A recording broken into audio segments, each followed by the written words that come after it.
Aleykümselam və rəhmətullahi və barakatuh. Və sonra famil qardaş soruşur ki, yəni namazda öz dilimdə dua edə bilərəmmi?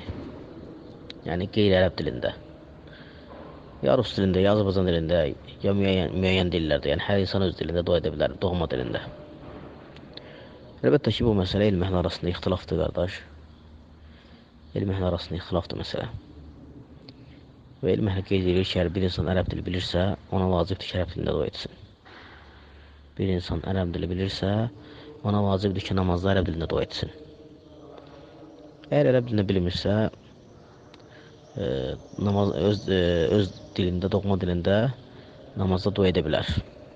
Lakin çalışmaq lazımdır ki, fərz namazlarında deyil, bunu nafilə namazlarda, sünnət namazlarda tətbiq etmək lazımdır.